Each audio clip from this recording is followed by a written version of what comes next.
An engagement is once in a lifetime. Funerals can wait.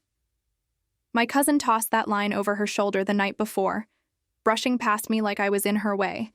It sliced through me. And the worst part? She wasn't the only one who believed. Hi, I'm Monroe. On the day I laid my husband to rest, the man who held me steady through every storm, my entire family chose my sister's engagement party instead. Not my parents. Not my best friend. Not a single sibling. I stood in the church doorway staring at rows of empty pews, my hands shaking on the cool wood of his coffin. The silence pressed in, broken only by the pastor's voice and the wind, tapping the stained glass. I kept telling myself, maybe they'll come. Maybe someone will show up late and sorry. Minutes crawled by like a cruel countdown. No one came. I was alone, on purpose. As the casket lowered, the earth swallowing the last piece of him, I clenched the paper program until it ripped. Tears blurred everything, but my body refused to break. I forced myself to stand because no one else stood with me. That's when my phone lit up. A single text bright on a dark screen. We need to talk now. Then the counter, 36 missed calls. Her timing was sharp as a blade. Her absence was louder than thunder. Something in me shifted. Grief and betrayal, fused into something cold, clear, and hard. I looked at the hole in the ground, then at the phone. While I buried love, they toasted diamonds. As dirt covered the coffin, I made a quiet promise to the cold air. They chose their side. Soon, they would learn what it costs to take me for. Granted. I didn't answer a single call. I let the phone buzz and rattle in my palm like it had a pulse. Then I slipped it into my bag and smothered the noise. The burial. It ended with polite words from near strangers, neighbors, a few of his coworkers, faces I barely knew. They squeezed my shoulder, whispered, then drifted to their cars and drove away. No family, no familiar faces, just shadows leaving me in the wind. When the last scoop of soil thudded into place, I stayed rooted where I stood. My legs wanted to fold, but my heart had already done that hours earlier. The truth struck like lightning. I had no one, at least not in the family that claimed they loved me. I walked to my car through a haze, the world watery behind my eyes. The laughter from across town, the engagement party, seemed to trickle into my bones like poison. I could almost hear my sister's squeal, my mother's proud voice, my father's toast. They didn't just skip a funeral, they chose celebration over my destruction. In the driver's seat, I finally unlocked my phone. Messages glared back. We need to talk now. Call me. This isn't what you think. Pick up. Then one from my best friend. Sorry, I couldn't miss it. You understand, right? Understand? My chest burned. How do you understand people who should be holding you up while you're falling apart, but instead raise glasses under fairy lights? I leaned back and stared at the gray sky. The weight of betrayal pressed heavier than grief. Under it, a quiet, steady rage began to bloom. I whispered into the empty car, more to myself than anyone. If this ever happened to you, say, same, in the comments. I knew I wasn't the only one abandoned on the worst day, but I wasn't going to let it end there. I would let silence grow. Let them panic. Let them sweat in their suits and dresses, wondering why I wouldn't answer. I wouldn't chase them, I would wait. And when they came crawling, as they always do, I'd be ready with something colder than tears. A plan. The visit. The next morning, the doorbell rang and rang and rang until the sound carved into my skull. I opened it. My mother stood there, wearing the same silk dress from the engagement party. Perfume, champagne, celebration. They clung to her like a second skin. Her hair was perfect. Grief hadn't touched her. We need to talk, she said, brisk and practiced, as if she'd rehearsed it in a mirror. I didn't move. I gripped the door frame like it was the only thing keeping me steady. You missed his funeral, I whispered. My voice cracked. She blinked, annoyed. Sweetheart, the timing was unfortunate. Your sister's engagement is important, once in a lifetime. You'll understand one day. A laugh slipped out, short and sharp. Important. So cake and champagne mattered more than burying the man who treated me better than this family ever has? Her face tightened. Don't be dramatic. Life moves on. Dwelling won't change anything. My heart dropped. The woman who gave me life couldn't meet my eyes as she brushed off my loss. Then I saw it, beneath the calm. Not guilt, fear. She said the line that twisted grief into something colder. Listen carefully. Now that he's gone, there are things to settle. You have responsibilities. Certain assets shouldn't be left in your hands alone. Her gaze slid past me, scanning the hall. She wasn't here for me, not for him. She was here for what was left. My nails dug into the wood. The silence stretched taut as wire. Then I stepped back, opened the door wider. Come in, Mom, I said steady. Now talk. She exhaled in relief, mistaking calm for surrender. But inside, I was already building something she couldn't see. If she thought I'd just hand everything over after being abandoned, she didn't know the daughter she raised. This wasn't just grief anymore. It was payback. The pitch. The house still smelled faintly of lilies, their edges already curling. My mother sat on the sofa like she was at a meeting, her dress whispering as she crossed her legs. She began, clipped and cool. You're young. You don't understand how these things work. Your husband, God rest him, left assets, the house, the savings, even his company shares. It isn't wise for you to manage it all. Your father and I think it should be redistributed. The word hit like a slap. She sipped water like she was owed it. Redistributed to who? I asked, though I already knew. To your sister, of course. She's starting her life. She'll need support. And you'll be fine. You're strong. Strong. That word had always been their excuse. Strong meant I didn't need care. Strong meant I didn't deserve softness. Strong meant they could strip me bare and I'd still smile. Not this time.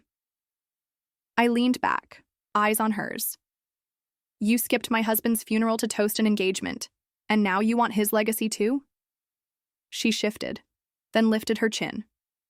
Don't twist this. It's family duty. Your sister deserves the best. Don't be selfish. Selfish, another knife. I clenched the armrest. My voice stayed calm, almost too calm.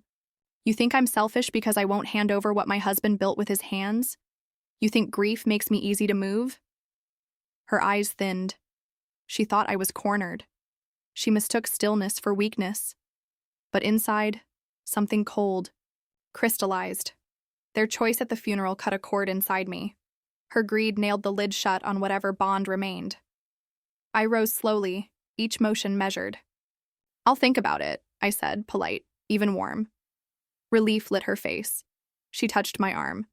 Good girl, I knew you'd come around. I walked her to the door and watched her leave, wearing a satisfied smile. The second the door clicked shut, I said to the empty room, not a chance. The will they left me at my lowest. Now they would learn what abandonment feels like from the other side. I sat at the table in the quiet. My husband's photo looked back at me from the mantel. Steady eyes, soft smile. I won't let them erase you, I whispered. Grief had broken me. Betrayal sharpened the edges. If my family thought they could strip what little I had left, they were about to meet someone new. That night, I opened the lockbox from his study. Inside, neat stacks of documents, the will, the deed, company papers. He had left everything to me. Everything. Not one line named my family. His final act of trust. That trust came with duty.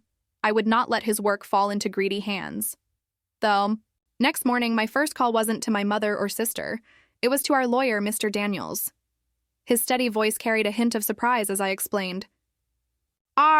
He said, your husband's will is very clear. No one can contest this easily. If they try, we'll be ready. Ready. The word rang like a bell. I met him the next day with the papers tucked in my bag. We combed every clause, every signature. A plan formed, quiet, exact. No yelling, no scenes. I'd let the law be my armor. Meanwhile, my phone wouldn't stop. Texts, calls, voicemails. My father's tone dripped with command. "You're being childish. Call your mother." My sister's messages were coated in sugar. "Don't make this hard. You'll thank us later." The one that chilled me came late, from a hidden number. "Sign the papers, or you'll regret it." I stared until the screen went dark. My pulse didn't race. It steadied. Fear didn't live in me anymore. It burned out when I stood alone at his grave. If they wanted a fight, they'd get one. Not loud, not messy. A quiet war that leaves nothing but regret. The confrontation. Sunday evening, they came. All of them. My mother, my father, my sister with her glittering ring, and even my best friend trailing behind. They didn't knock, they pounded. Demands, not requests. When I opened the door, the air shifted. My mother pushed in first, eyes sweeping the rooms like she already owned them. My father followed, jaw set. My sister smirked, then sat without asking. My father said, "Enough. You ignored our calls. You're being irrational. We're here to settle this." "Settle what?" I asked, voice soft. "The assets," my mother snapped. "Your sister deserves her share. She's starting her life. You don't need all this. Holding on makes you look bitter." Bitter. The word stung, but I didn't flinch. I let silence grow until it made them twitch. My sister leaned forward, syrupy and sharp. "Come on, he's gone. You don't need all these things to remember him. Let us handle it." I met her eyes. "You want me to give up what my husband built? What he trusted me with?" She smiled thinly. "Don't make it ugly. We just want what's fair." Fair. Where was fairness when I stood alone at his grave? Where was fairness when you chose champagne over compassion? I didn't argue. I walked to the mantel, lifted his photo, pressed it to my chest, and turned to them. "You left me alone when I needed you most. You abandoned him when he deserved your respect. Now you'll learn what abandonment feels like." Confusion flickered to irritation, then something close to fear. I opened the door and motioned toward it. "Leave." My father barked, "Don't test us, R." I held his stare. "I already have." They filed out, slamming the door. In the hush that followed, I allowed myself a small, steady smile. Every paper was fortified. Every move anticipated. They thought they were closing in, but I had already built the cage. The letter. The next morning, letters went out. Thick cream envelopes embossed with Mr. Daniel's seal. One to my parents, one to my sister, one to my former best friend whose absence still stung like salt. Notice of estate distribution. Every line of the will laid bare, the house, the savings, the shares, all to me. His words were clear, untouchable. Contesting would only expose them as greedy. By noon, the storm hit.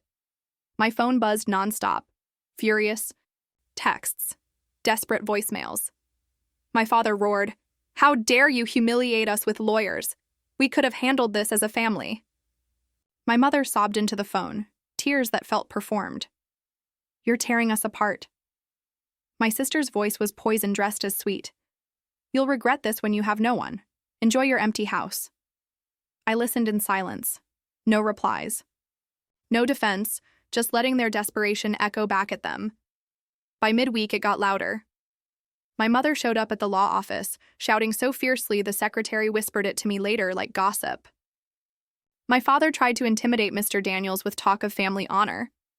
My sister flashed her fiancé's family money like it could sway ink on paper. None of it mattered. Each time they lunged, they hit the unshakable truth. The will stood. And why? Quietly, something else happened. With every grasping move, they revealed themselves. To neighbors, to friends, to the community that once praised them. Their obsession with my inheritance spread like smoke. Meanwhile, I stayed calm, quiet. Not the bitter widow they painted, but the daughter who drew a line with dignity. My silence wasn't weakness. It was a blade. As their shine dulled and their voices rose, I realized something simple and perfect. They had already lost. They just didn't know how completely. The fallout. It broke at my sister's rehearsal. Dinner. I wasn't invited, but news travels fast. The caterer pulled out, the florist canceled. The venue demanded payment up front because their reputation was burned.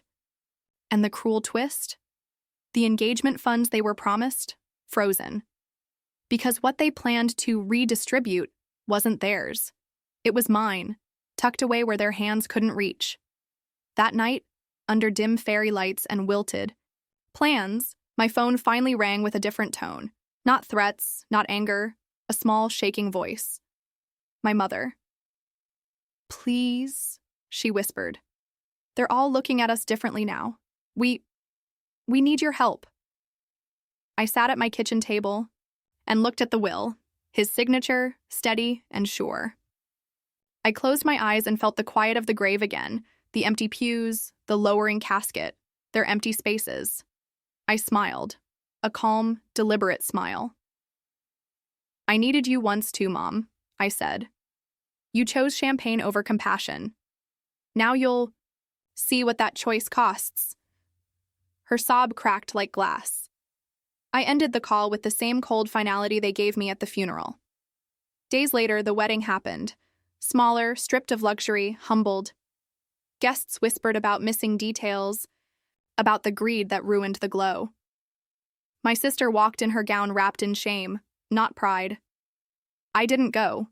I spent the day at the cemetery, laying fresh lilies on his grave.